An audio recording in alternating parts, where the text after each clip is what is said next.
Welcome to the Birds and the Bees podcast. This is Braxton Dutson. That's the key. People aren't talking about it. Everybody needs to know that porn is not a documentary. It's not like if we don't talk to kids about sex and sexuality, they're not going to hear about it. They're just not going to hear about it from us. They have tons of questions, they just don't know how to ask them. All you have to do is be one chapter ahead. You don't have to know everything. Just one chapter ahead of wherever your child is. Welcome to the Birds and the Bees podcast, episode 20. I'm your host, Braxton Dutson, and I'm excited to announce I just was certified as a sex therapist. So the American Association of Sexual Educators, Counselors, and Therapists has just okayed my application as being a sex therapist. So that's been 2 years and 2 months in the making, postgraduate education, and I am super excited to share that with everyone. I just wanted to let you guys know that, yeah, it is Braxton Dutson, LCSW, certified sex therapist now. So that's really exciting. And what's even more exciting is what today's episode's about. So essentially, today's episode is a special release because this is the last week in April. And this last week in April is the Infertility Awareness Week. And this week is dedicated to infertility awareness by Resolve. If you want to check them out, it's resolve.org. And they do everything involved with infertility, and they have wonderful resources for anyone experiencing this. But essentially, back in 1989, they decided to make the last week in April the Infertility Awareness Week because this medical issue is affecting so many men and women across the nation and across the world. Dealing with infertility is more than just being unable to have children. For many, it's a loss of identity, a realization of deep-seated fear, and an expensive journey for the most part, as well as being a grieving journey. It affects relationships in so many ways, especially in intimacy. And so today, we've brought back Monica Ashton to talk to us a little bit about building intimacy during infertility, or sex and infertility. She covers 6 action concepts a couple can do to improve their sexual intimacy, and she also explores the way infertility affects intimacy. This is really exciting. I'm really excited to have her back on the show, as well as to share this interview with you, because this is the Infertility Week, and I want to make this aware to everybody that this is something that not just a few people deal with, but this is something that affects people in America as well as across the world, no matter where you're at. Right now, ultimately, we're on Stitcher, we're on Spotify, on iTunes. So Spotify is the newest platform that we're on. It's free to listen to. You can listen to it anywhere. Same with Stitcher and iTunes. But we're also on a lot of different other platforms. You can also listen to it on the birdsandbeespodcast.com. So that's just birdsandbeespodcast.com. The newest episodes are right on the homepage, and you can check out the other episodes that are there as well, or share the link. If someone's like, I don't have Spotify or Stitcher or iTunes, I have no idea where to go get this podcast, you can send them a direct link from the website. And I encourage you this week, tell 2 friends about the podcast. We're all looking to help each other and one another, or help each other in one way or another. And telling a friend can make the world of a difference to a parent or a couple that are looking for information on sexuality, sexual health, or even just information on talking to their children. And I wanted to share this with you. Last week, I received some feedback from a listener, and this is what she said. She said, I sent one of your podcast episodes, number 4, the one with Alicia, to one of my sisters struggling to talk about sex with her 9-year-old son.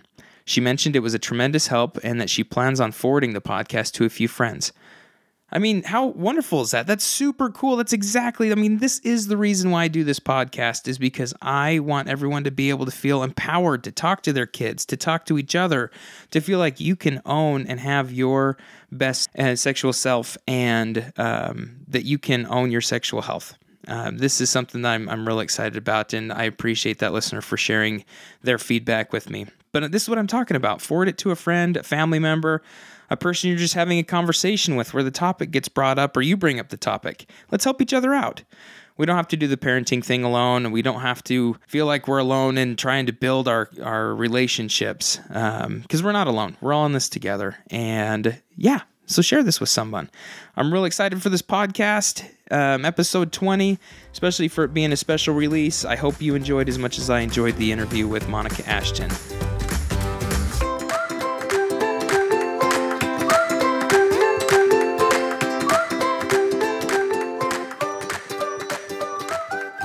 right. Welcome to Birds and the Bees podcast. This is Braxton Dutson, and I'm here with Monica Ashton. Thanks for coming back, Monica. Thanks for having me again. I'm so excited for this episode today because we're going to be talking about sex and infertility, which tends to be quite an impacted part of life when someone's going through an infertility experience.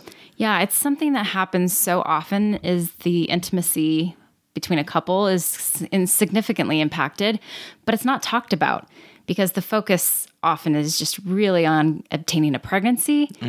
And so that part of the relationship often gets put on the back burner. So it completely gets put on the back. And it almost sounds like sex is not put on the back burner, but it gets put into, I want to say like a medical model. Yeah, it definitely gets into a medical model. And like the connection sex is the one that's like, I guess you'd say on the back burner. Is that what you mean? Right. So there's numerous ways that sex or physical intimacy can be put on the back burner when somebody's going through infertility. So I just kind of want to define infertility first of all, is that infertility really is within a 12-month period, the inability to conceive. And after age 35, that's narrowed down to a 6-month period. Oh, yes. I remember this on our last one. Yeah. So anyone within that category qualifies for the diagnosis of infertility. And there's a whole bunch of ranges of treatments. And most often people are thinking IVF, but... Do you have an idea of like what IVF, how come IVF is so much on the forefront? I think before I knew anything about infertility, it was like, well, if you have a hard time having a baby, IVF. It's like the most expensive from what I'm understanding, or very expensive.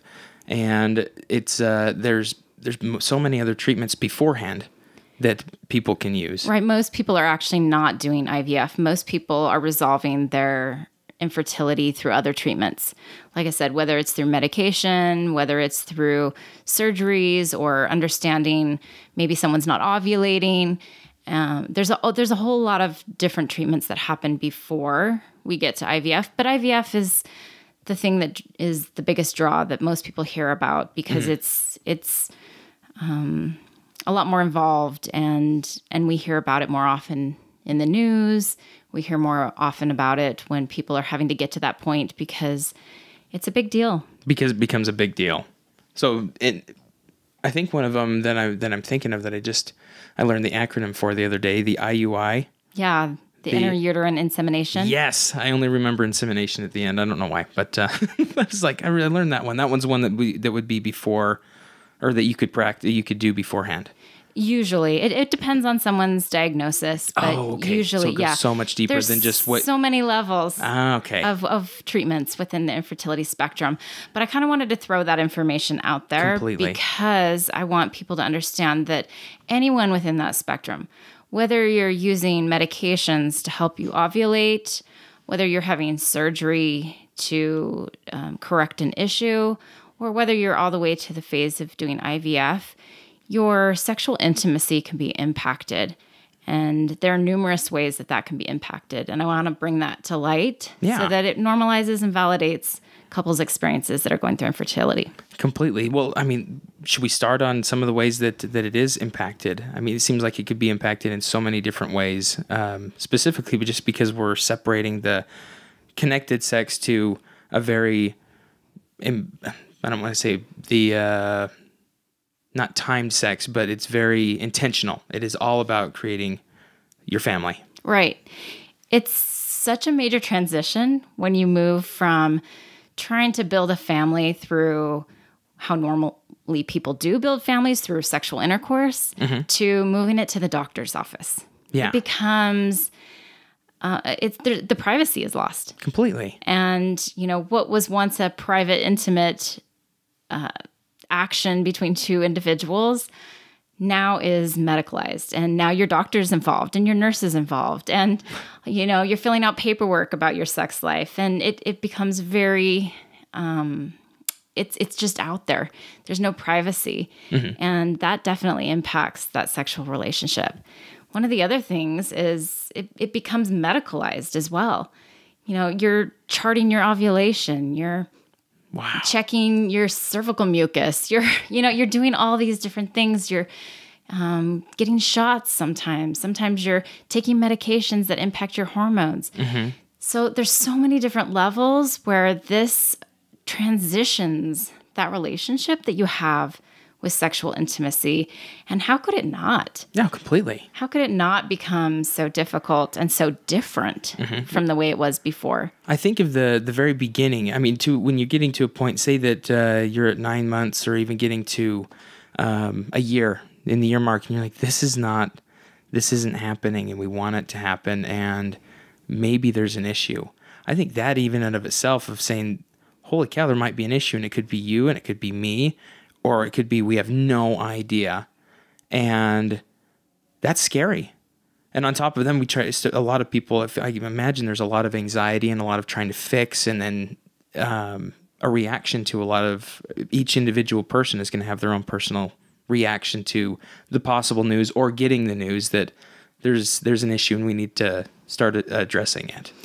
Exactly. The very fact that now we have to move on to a reproductive endocrinologist.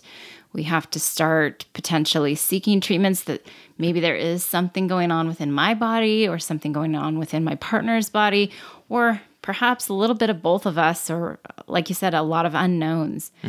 That transitions things too, because there's stress. It's scary, a lot of unknowns. And now it's transitioned from, again, an act of connection and sex to something that potentially could be medicalized. Completely. And also not forgetting that maybe you're getting pregnant and then have the pregnancy loss. Is that also involved in what we're going to be talking about today, or is that... We can definitely talk about that too. But yeah, loss happens the first time you want to have a baby and you get your period and you realize that that's not going to happen. It really starts that process of loss. Women can really feel that every month. And then the longer it proceeds, especially when you've gotten a diagnosis after that first year of being unable to conceive, it really becomes dynamic and impactful. So grief and loss is another huge component and impactfully significant contributor essentially to having difficulty with intimacy. Oh, completely. Where do you... The one that I see a lot when I'm working with individuals, or even that I've heard through different presentations, is we end up seeing each person has their reaction. And one person may hyper-focus on getting pregnant. The other person might be, you know what, let's hold off a little bit. This was painful. Let's just, let's reevaluate our relationship and kind of rebuild. So we got one person that wants to hold back. Another person wants to push forward. There's grief. They're not talking about it. And I mean, that seems to be something that tends to be at least one of the ways that people react to it. What are some of the other ones that you've noticed? Yeah, so you hit the nail on the head that sometimes partners have different reactions to the experience. Sometimes it's, when they're having a lot of trauma or stress, they're kind of diving into the situation and trying to solve the problem versus backing off or avoiding, or maybe they're just even having different grief reactions. And that's really common with infertility, is finding that both partners usually are not on the exact same page when it comes to grief. Either one's grieving more than the other, or they're grieving differently. And so here we also have a dynamic that's impacting the relationship. And I also like to point out that usually infertility is the first major crisis in a couple's relationship.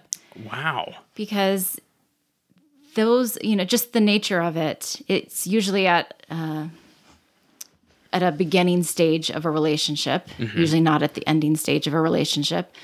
And so people are usually pursuing family building at the, beginning stage of a relationship. And so that makes it even more difficult, because if this is usually the first crisis that a couple faces together, we're also learning how to tackle a difficult thing in one's lifetime. Oh, yeah. At the beginning of a relationship. So we're trying to learn how to navigate this as a couple as well. And so in that in of itself, if people aren't knowing how to cope, or they haven't, this seems to be one of those blindside pieces. A lot of people just get blindsided by it. And then I know this feeling of betrayal can come on, or I could see how this just is a place where there's so much that could... So many layers, and so many feelings and experiences of feeling lonely. There's so much that could open up for disconnection. Yeah, it can impact the sexual relationship in so many ways because also, usually sexual relationships can feel a little bit more spontaneous and a little bit more passionate. And again, like we talked about, it can be very planned and not as exciting. And when you're trying to procreate and have sex because you know that, okay, I'm going to ovulate in so many hours, it's not the same as really being passionate and intimate. So it takes it to just a different level as well. So there are so many different layers where a sexual relationship can be impacted by infertility. Yeah. And as you're talking about that, I think of even almost like it becomes game time. There's so much of all right, pressure to perform. Here we go. Pressure to perform. And hey, time to get home. Are you going to get home from work? And they're home 10 minutes late, and you don't really care about if this is, you're not into this as much as I'm into this, and we got to work together as a team, and you're not showing up. And it transitions from being an action to connect and feel pleasure to very goal directed. Oh, yes, very goal directed. And that changes things. Wow. Expectations are there.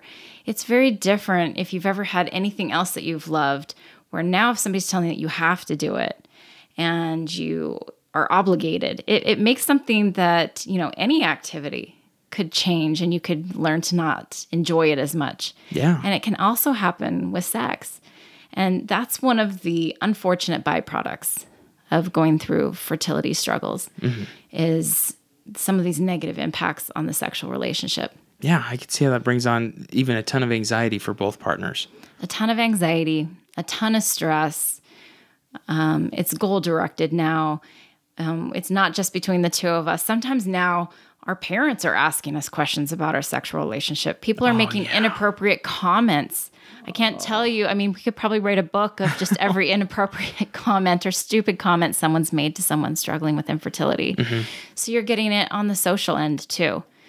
And now your sexual relationship is no longer private. It's very public, and you're in the medical office and you're doing treatments and you're having hormones injected into your body and you're stressed out, and your relationship dynamics are changing, and it changes from, again, pleasure connection to goal-oriented, goal-directed.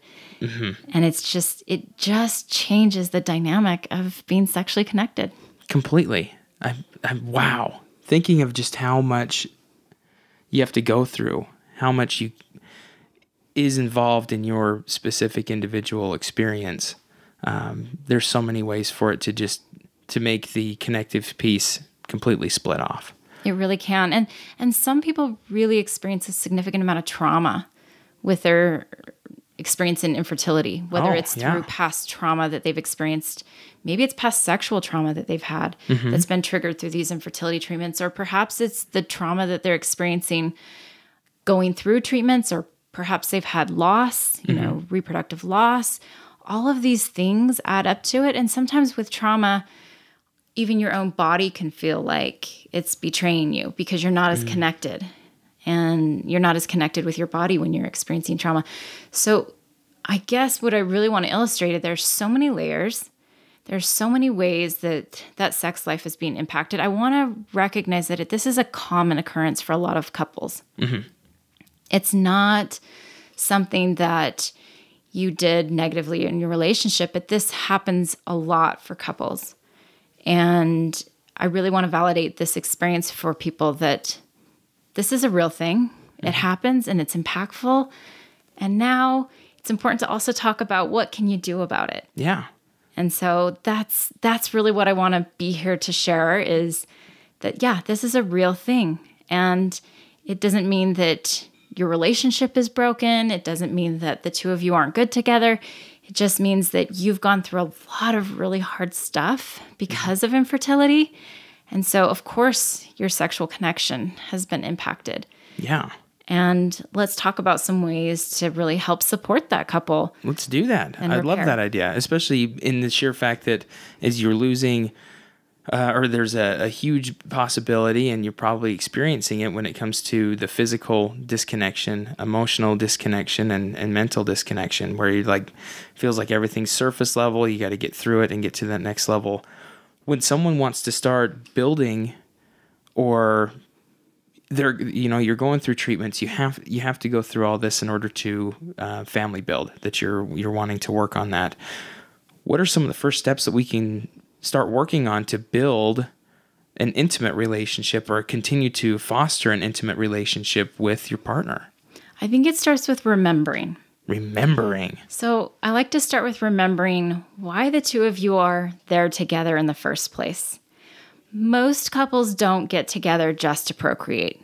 Mm-hmm. That's usually not, you usually aren't coming up to someone saying, we're going to make great babies together, let's just get together. There's usually some more background and history of why the two of you are together, why you're partnering, why you're married, or why you've chosen this person to be part of your life. I like to start there because I think that can get lost in the shuffle when that focus is procreation. Yeah.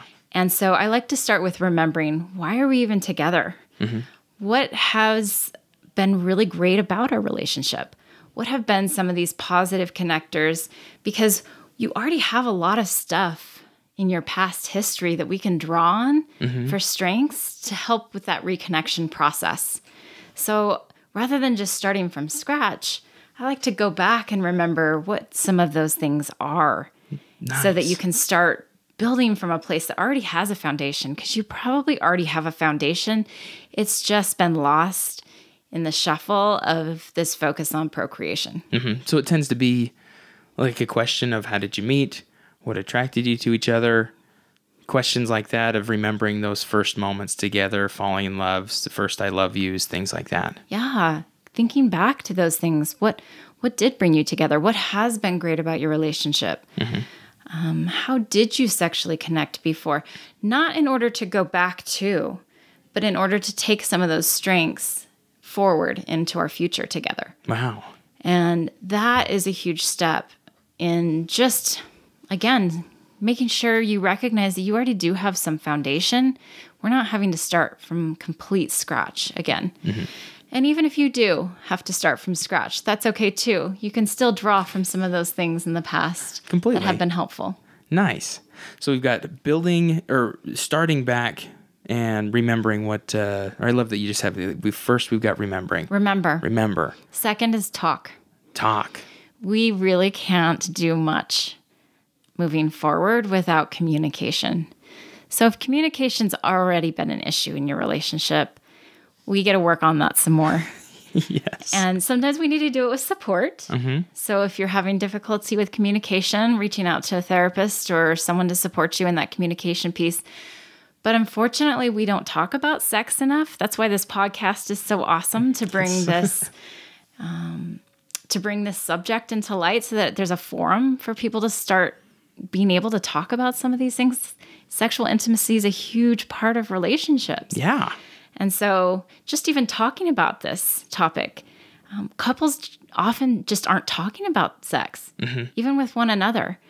A lot of things go unsaid or are assumed, which we know doesn't work out too well. No, not well at all. In fact, as you're talking about this and you're going through, infertility treatments, we're bringing up two of the biggest things in relationships that don't get talked about and cause issues. We got money and sex. Yep. I mean, those two things are like, let's just not talk about certain things. You do your thing, I'll do my thing. And it can create so much, there's so much assuming. And on top of it, a lot of these treatments can start becoming quite costly. Right. It can create a huge financial strain because, unfortunately, not many insurances are covering and supporting infertility treatments, despite the fact that infertility is a disease. So that piece of advocacy is also much needed. But you're right. It's touching on two very sensitive topics that are really hard emotionally and very difficult to keep a open communication about, because most people don't have that modeled for them growing up. But this is a great opportunity to start. What are some of the questions that you might start asking your partner, being wanting to start the communication, saying like, hey, let's try this, by ourselves before maybe seeking a therapist, or maybe some common questions that you might encourage a couple to ask? I love that question because there's so much that a couple can do right off the bat on their own.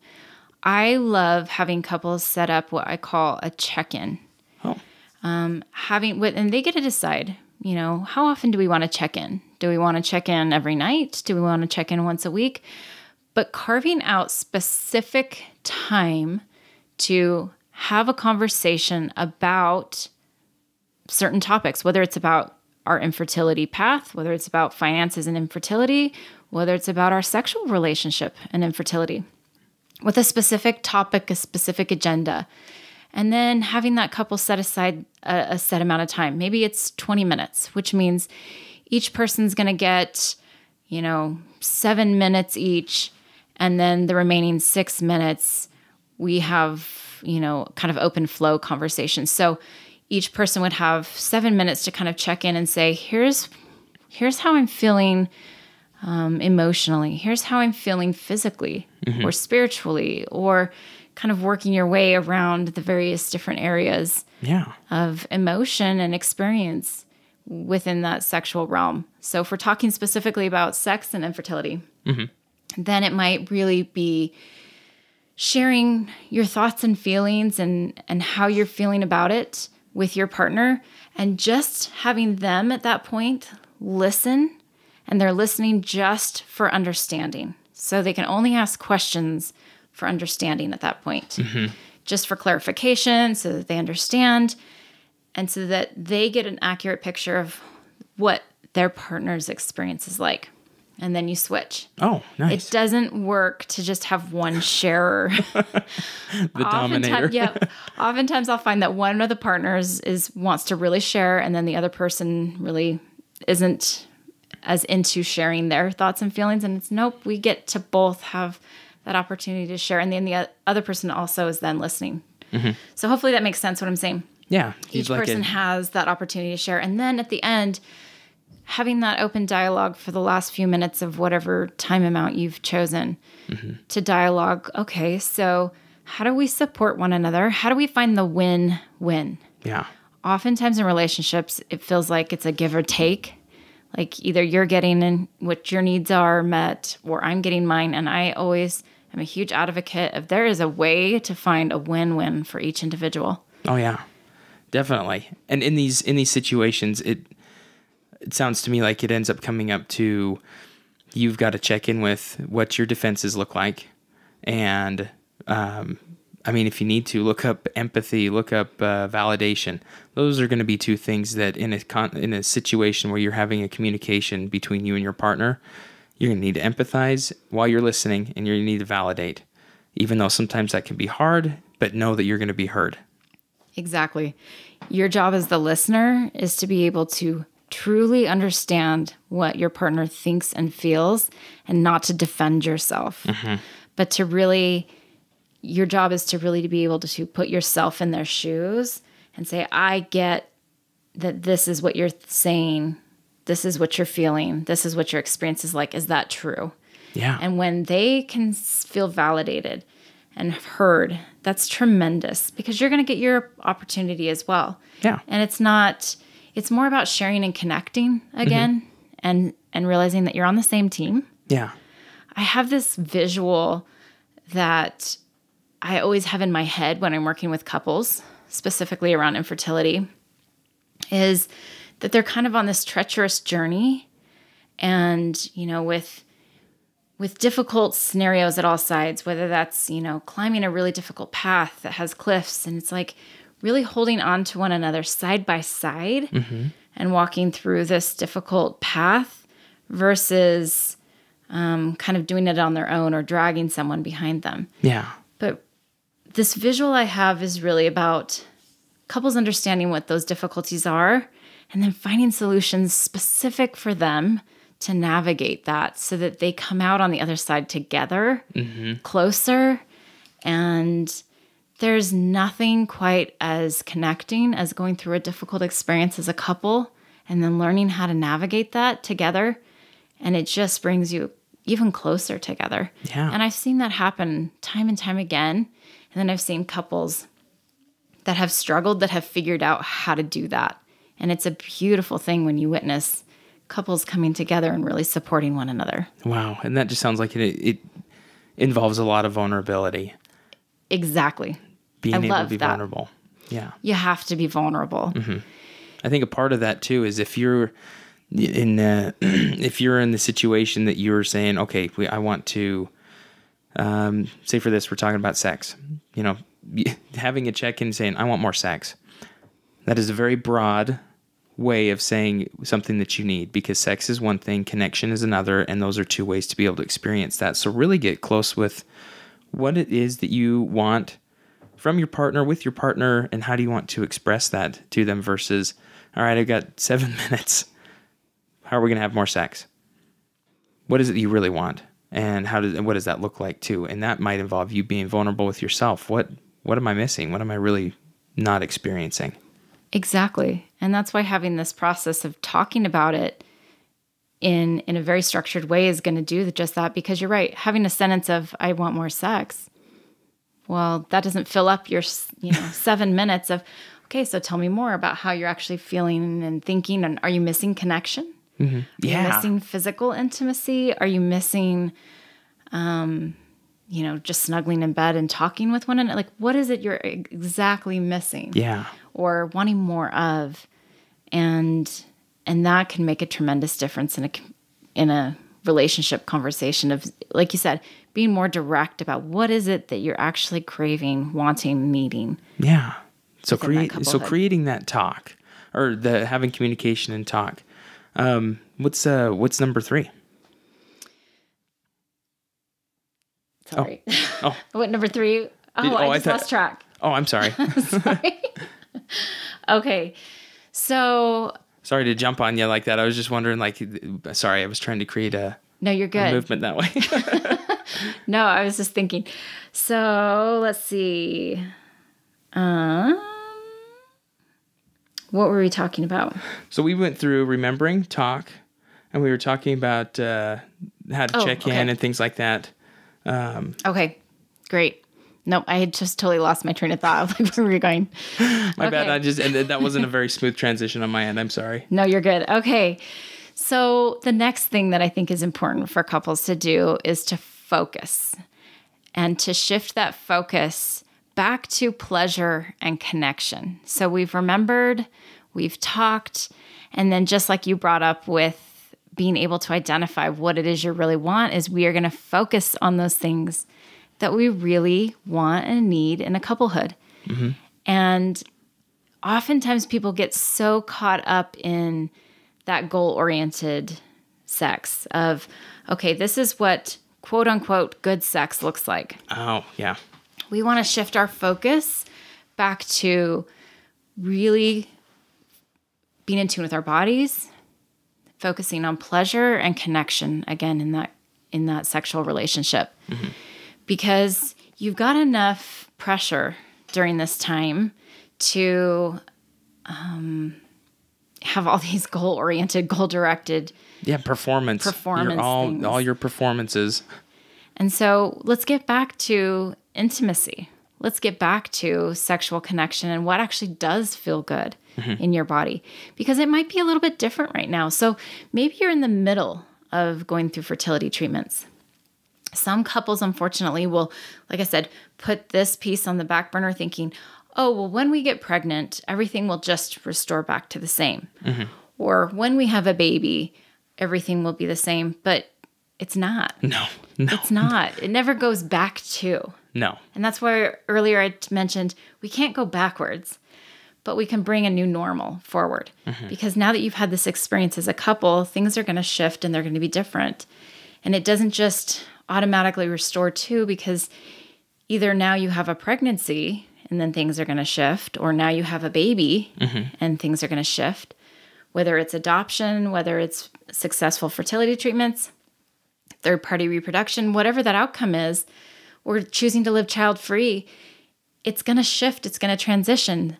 Unfortunately, I think one negative thing that a lot of couples do is, like I said, they try to go back. Oh, okay. And I'm a huge advocate of let's establish a new normal. So let's figure out from the past those pieces that we're taking from our foundation, and let's continue to build on that. So this next step of focus is being able to explore those things within the relationship of what do we want to focus on? Yeah, that makes a lot of sense. Especially going to the pace of you've got, I mean, our bodies are always changing, our relationships are always changing. People talk about, oh yeah, I'm on my first marriage, and I joke, I'm like, nah, it still feels, we've been married 6 years, and I feel like we're on our 6th or 7th marriage because there's so much that changes, and you learn so much about each other. And talk about a point in time where life is nothing but change, trying to build and create family and work through, infertility issues, and then, as becoming pregnant, or not being able to become pregnant and deciding to adopt or deciding to not have kids, and what does that look like? All of this, everything that you have chosen into is nothing but change into a new normal. Exactly. Focusing on that new normal, focusing on what you do want, not trying to live backwards, but live forward. And recognizing that this is one of the exciting, thrilling things about life and going through life as a couple is being able to continuously recreate ourselves and our couplehood. And wow, it's exciting. It's thrilling. Again, I just have that mentality, that vision of the journey. It's such a journey, and it's an exciting journey together.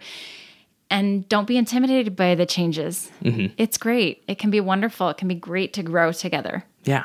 And y'all can't see Monica, but when she talks about the journey, she has the arm linking thing going, and I love it. All my body language.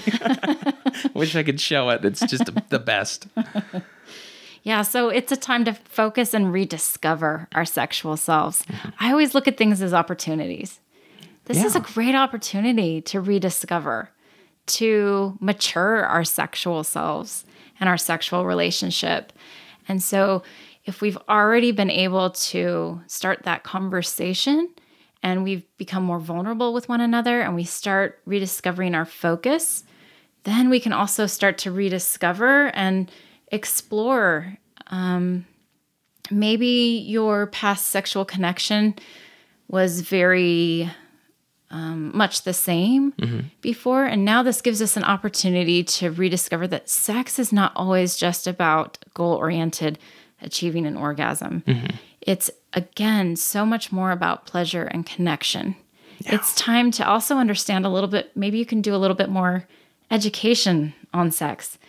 I think one of my favorite discoveries as I have been growing as a sex therapist is really the understanding of responsive versus spontaneous desire. Yeah.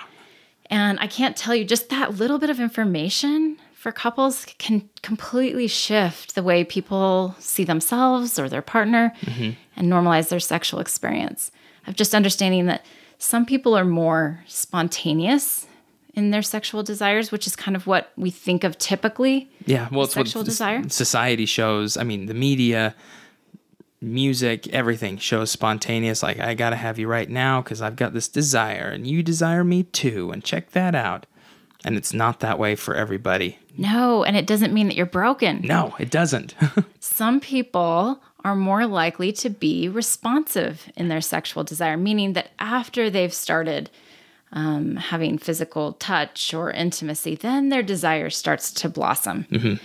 And that can typically be more, I think it's more women that have Yeah, I think the research shows, and I always hate throwing out numbers in the sense, but it's over the majority of women experience responsive. They report responsive sexual or desire than oh my heavens. Spontaneous. I always want to say reactive. It's not the word, spontaneous. So knowing that that's the case, I tell men this all the time, especially when we're talking heteronormative couples. They always roll their eyes whenever you're like, give a foot rub, give a back rub. Like, oh my gosh, we do this all the time. Okay. That is the physical touch, doing dishes, doing other things that help create that sexual sexual desire. Why not do it? Why not do it? Exactly. If that's the formula, why would you not? Yeah, especially if in the end you're also receiving and you're like, oh, okay, I've got I've got my spontaneous desire. I want to help her with her responsive desire, or even in, we're talking in lesbian and gay couples or any relationship in that matter. If your partner is responsive and you're spontaneous, or even if you know that you're responsive, like, what are you going to do? What do you need? What is it that you need in order to get into that mood? How can you own that? How can you help your partner? Things along those lines. Right. So this education piece of just even understanding a little bit about one another and recognizing maybe one person's more of a spontaneous responder and one's more of a responsive responder. Awesome. Now we have an awesome formula that we can build on. Yeah. And now we can understand one another better. So this is a great time to start diving into and rediscovering that our sexual selves. Mm-hmm. So I see it as an opportunity. I want to also mention too, let's say perhaps you were a spontaneous responder in the past. If you go through sometimes the difficulties of infertility, maybe all the stress and trauma has affected some of that, and you notice I'm not spontaneously responding as often anymore. Yeah. That's okay. It can shift, and it doesn't mean that it won't shift back at some point. But let's now negotiate and let's explore how we are managing and how we're feeling now, mm-hmm. and recognize that this is okay. It's okay to be wherever you're at. Let's just work with what's going on for you and how you're feeling, and then let's build upon that. Yeah, and that sounds like that goes back to this very well could have been a traumatic experience for you, or a feeling of betrayal from your body or from your partner. There's so much that comes into the desire piece that you have. It could be a lot of different things, but be honoring of your body. Yeah. So after we have focused and rediscovered, then let's also talk a little bit of logistics of environment. Oh, nice. Let's talk a little bit about the environment of our sexual landscape. Usually that's the bedroom. Mm-hmm. I'll often have couples that, have their infertility books, or maybe some of the medication that doesn't have to be refrigerated, or things mm-hmm. like that. I mean, all these reminders in their kind of sacred space of physical and sexual connection that are just kind of in your face. Yeah. So I really encourage couples to have a sacred space in their home that's just for them, mm-hmm. just for physical intimacy and connection. Let's remove some of these things that, no pictures of your mother-in-law on the nightstand. Do you know what I mean? Yes. Like, let's maybe take an assessment of our environment and our space and say, is this promoting our connection, or is this inhibiting our connection? Mm-hmm. And create a space just for that. That's what I love a couple's bedroom to be, is just for sleep and for sexual connection. Mm-hmm. And let's create an environment that supports that. Yeah. So if you're creating maybe a separate room in the house, I think some people were talking about a couch, or even at the same time, if you don't have a lot of room, or your environment does not allow for all that, to be able to, I think ritual plays into this too, of like, this has been, we've got this blanket for our on-time, doctoral, goal-focused sexual experience. And then when we take that blanket off and we light candles, or we light some incense, or we put on some music, something that... create an environment. Yeah, we can create the environment that is full of intention of like this. It doesn't matter what goes on right now. All we're doing is connecting. We're just being together. Exactly.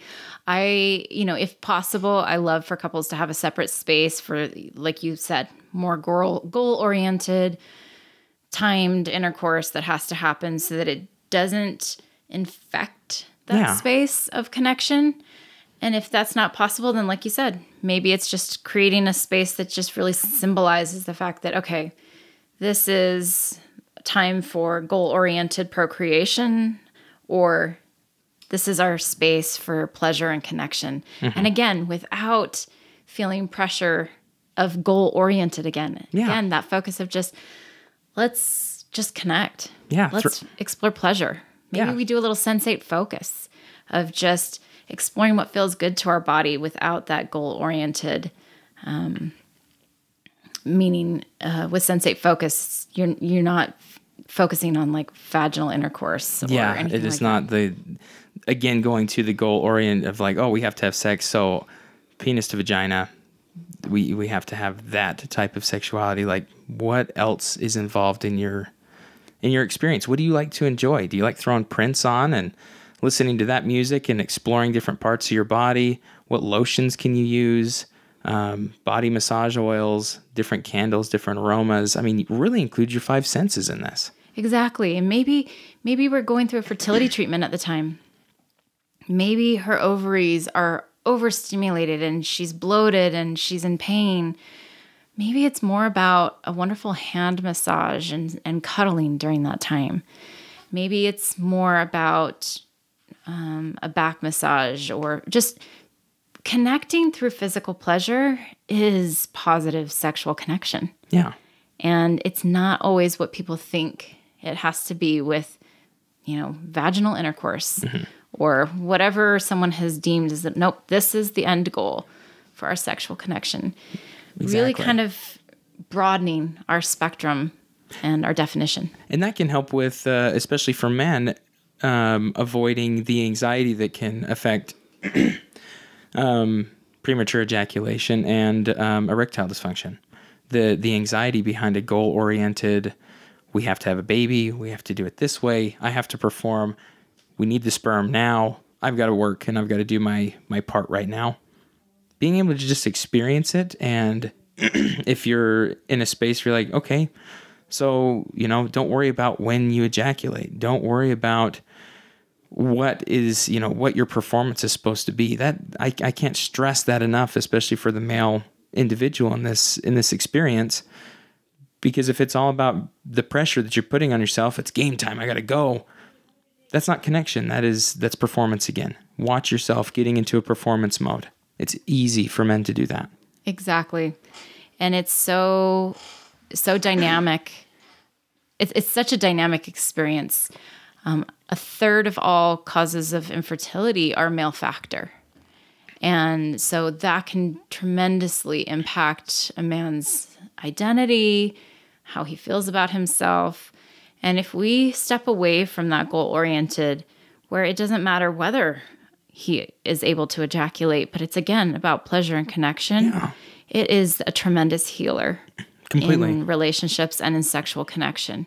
So we're trying to step away from that. Yeah, that makes a lot of sense to be able to step away from it and get your environment into a space of, is this conducive to a connection? Yeah, let's make it a sanctuary of connection. Yeah, sanctuary. I love it. Yeah. It sounds great. Yeah, so we also want to make sure we're setting healthy boundaries. Ooh, boundaries. Boundaries. Tell me about boundaries. Boundaries are interesting. I don't know what it is. Like with partners, with family, people asking questions. So yeah, in every scenario of life. And I find it especially with family and friends. Yeah. Because, again, I don't know what it is about infertility. People will ask questions of couples that are struggling with infertility that you would never walk up to another couple and ask. You would never. Mm-hmm. But once somebody has verbalized the fact that they're struggling with infertility, again, the comments will come, the questions will come. So what are some of those questions that people start, like if someone is being, knows someone or is a friend or there's a family member, what are some questions to strictly avoid? Well, there's so many. I'm sure there are. That's such a loaded question. It's almost like don't walk up to a pregnant woman and put your hand on her stomach. Yeah, like, don't touch. Yeah. Don't do that. Ask, or even don't. Just, it doesn't matter.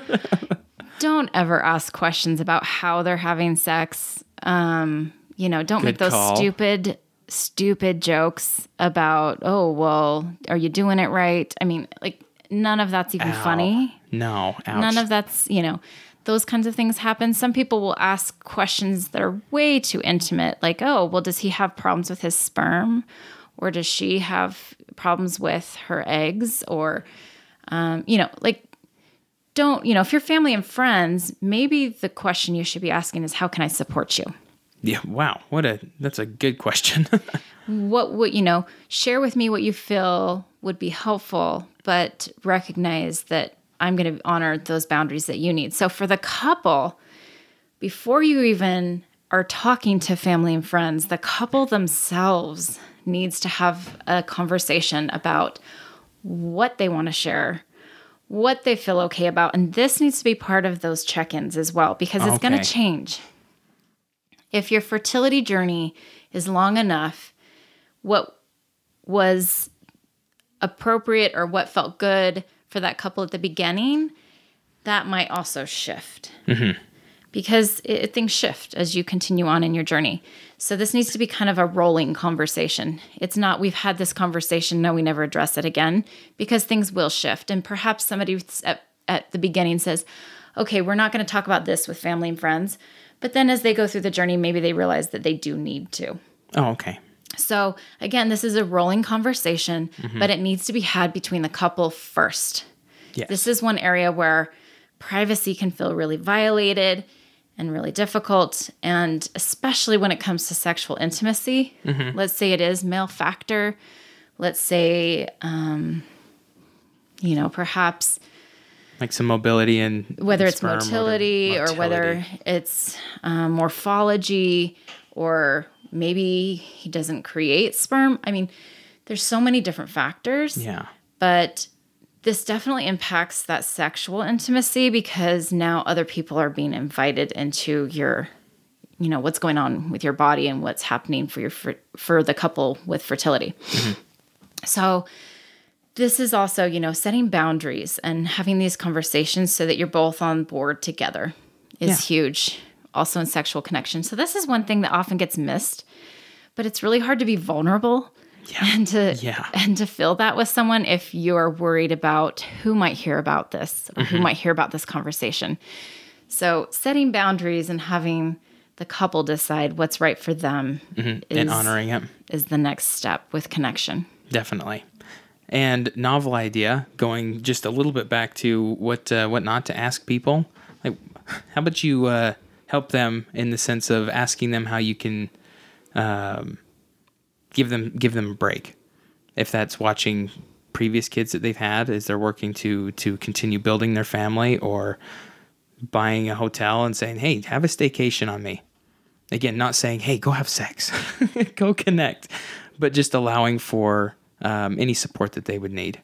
Yeah, that's a wonderful thing for friends and family, is just asking the couple, how can I support you? What are your needs as a couple? Completely. What areas of support would be helpful? Because it's going to differ so dramatically from couple to couple.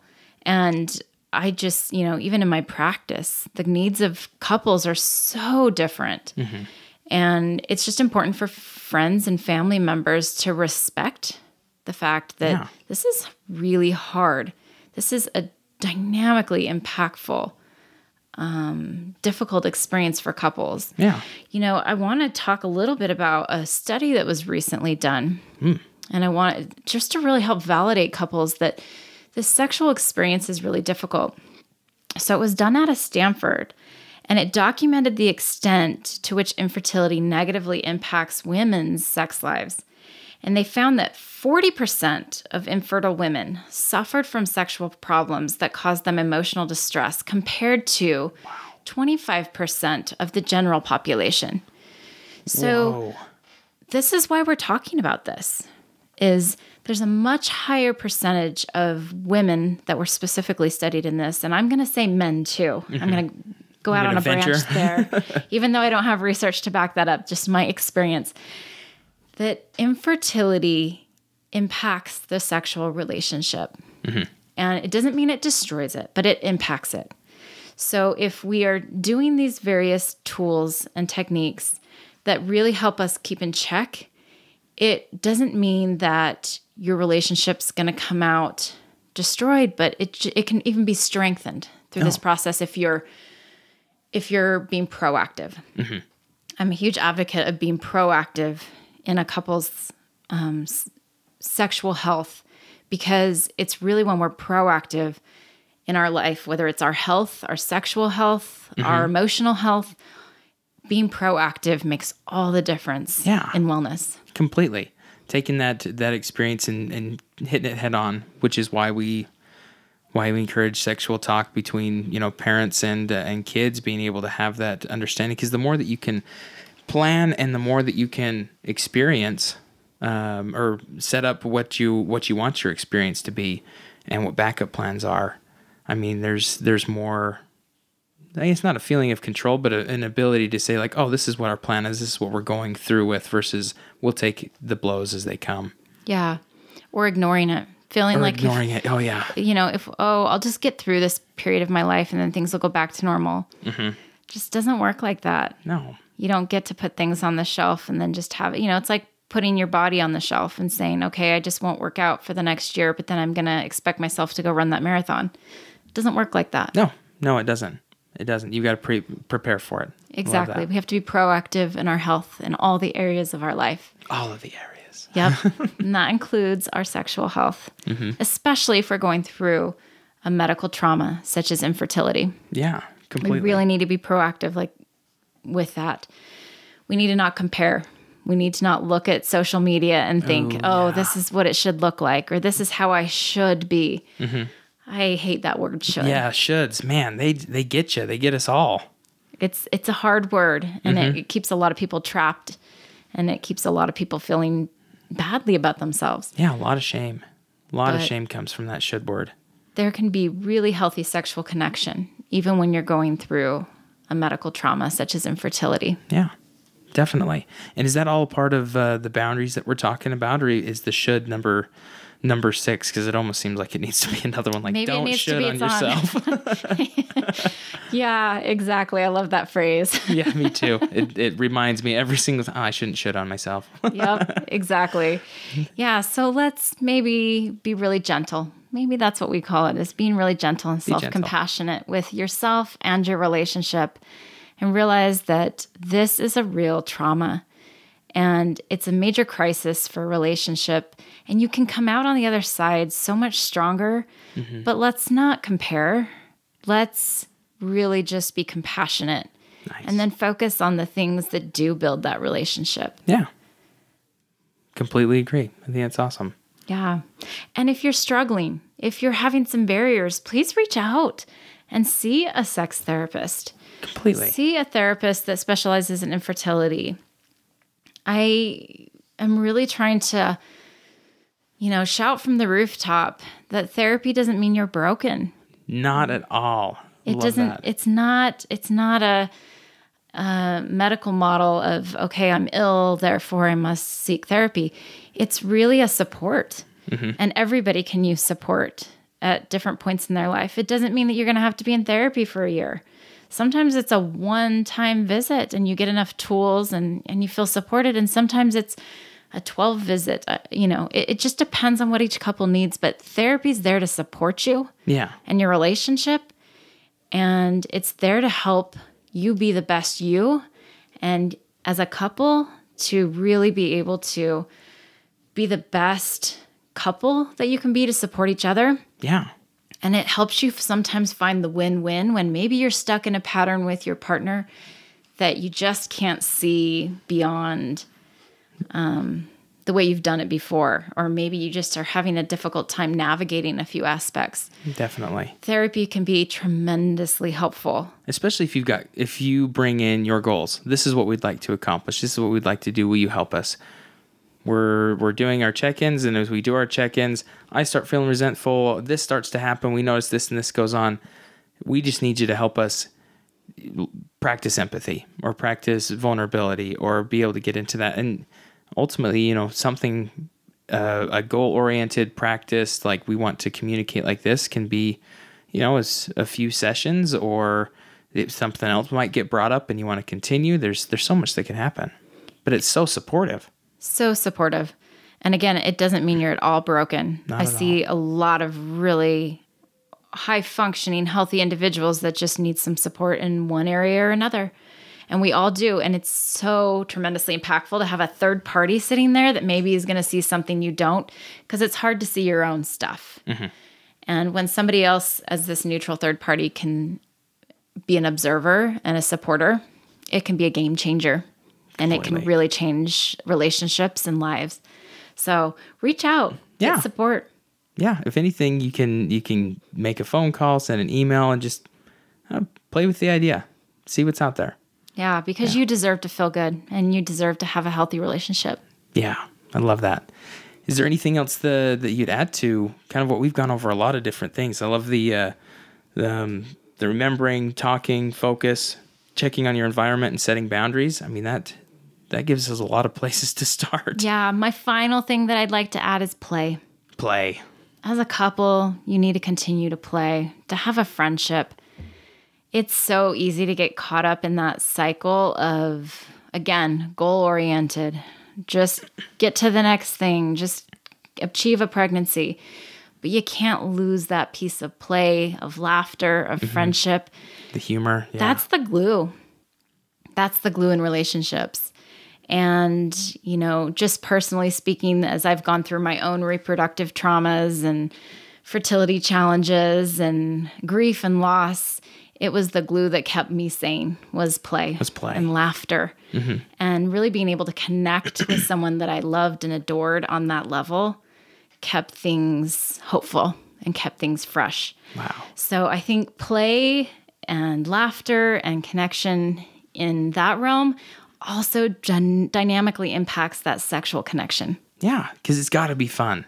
I mean, that's a huge reason, like you were saying earlier, the reason we get together with people is because they're fun. We enjoy their company. We feel deeply connected to them in different ways. And I would say the majority of couples are like, my partner is fun, is funny, is all these different things. And yeah, if you lose that play, it can really be hard to maintain. It is. And it can feel sometimes like when you're going through these challenges that play or that laughter is gone. And it kind of brings us back to that full circle of remember. And with play at this end, it just brings us back to the circle of remembering. Yeah. That play can be being playful in the bedroom, but it also can be just being playful in your day-to-day interactions. A funny text, watching a hilarious movie together, going and trying something brand new, hilarious, scary, unknown. I love couples bucket lists.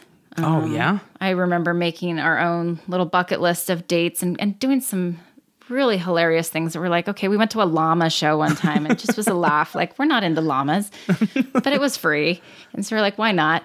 But it just is something that we sometimes look back and laugh, every time we drive past like a llama farm or something. It's just a connector, a glue. Yeah. And so play. Do something silly. Do something fun. Yeah. Yeah. Do something that connects through humor or lightheartedness. Yeah. I think that's great. I love that this isn't just a list of, okay, well, we've done the remembering and we've gone all the way down through play, but this is a circular. It repeats.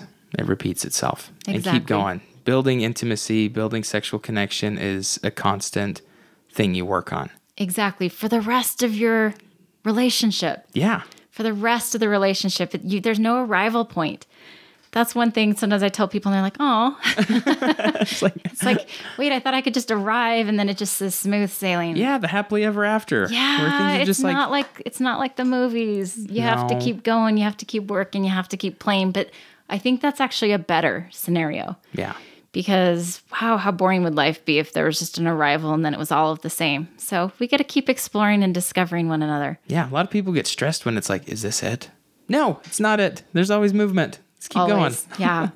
So hopefully these tools and tips can help enhance that relationship, normalize the fact that this is tremendously hard and really impacts sexual relationship when you're going through infertility. But there's a lot of things you can be doing as a couple to keep that spark ignited and to help heal when you're going through hard stuff. Completely. Thank you so much, Monica. Thanks for having me. And if you want to hear more of Monica's, she's been on the episodes beforehand, so we have... I forgot what episode you were. Holy cow! I think it was pregnancy, loss, and infertility. Yeah, and I want to say it was episode 5. I think you may be right. If it's not episode 5, go check out 5 or 6. I'm going to put it out on there. It's 5 or 6. But Monica's been on the show before, and the next episode is going to be about fathers.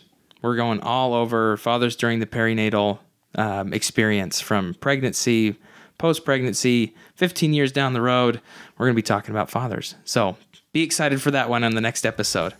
Thanks for being on the show, Monica. Thank you so much for having me. We'll see you guys in the next episode.